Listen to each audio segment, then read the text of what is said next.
शिवांशला त्याची aunty ready करतीये। आमचा आज प्लॅन होता की आम्ही डिनरला जायचं आहे, तर आमच्याबरोबर आमचे काही फ्रेंड्स आणि आम्ही डिनरला लॅगोसमध्ये जायचा प्लॅन केला होता। सो लॅगोस माझ्यापासून जवळजवळ 1 ते 1.5 तासाच्या अंतरावर आहे। सो आम्ही आज जरा लवकर निघायला लागतं, तर मी निघाले होते जवळजवळ 6-6:30 वाजता।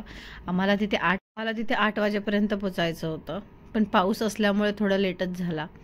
आणि इकडे प्रकाश त्याला शर्ट आवडला नाही, त्यामुळे तो चेंज करायला गेला। त्याच्यामुळे जोपर्यंत घराबाहेर निघत नाही तोपर्यंत प्रियांश काही शांत बसत नाही। सो त्यालाच बोलून बोलून सांगत होते की शांत बस। इथे आमचे काही फ्रेंड्स वाट बघत होते।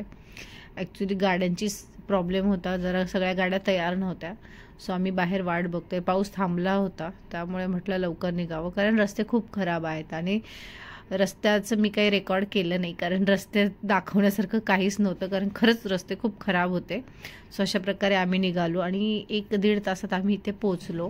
रेस्टॉरंट छान आहे खरंच, आणि वातावरणही खूप छान होतं तिथलं। पाऊस असल्यामुळे अजूनच मस्त वाटत होतं। तिथे व्हेज ऑप्शन, नॉनव्हेज ऑप्शन खूप छान होते। आणि ॲक्च्युली आम्ही इथे ऐकलं होतं मोमोज छान मिळतात। सो आम्ही स्टार्टर वगैरे ऑर्डर केलं आणि एंडला आम्ही मोमोज ऑर्डर केले। आणि मी व्हेजिटेरियन असल्यामुळे मी नेहमीच एका साईडला बसते। माझं एका साईडला टेबल असतं, बाकी सगळे नॉन व्हेजिटेरियन। सो ते एका साईडला माझा व्हेज मेनू आला, मी खाल्ला।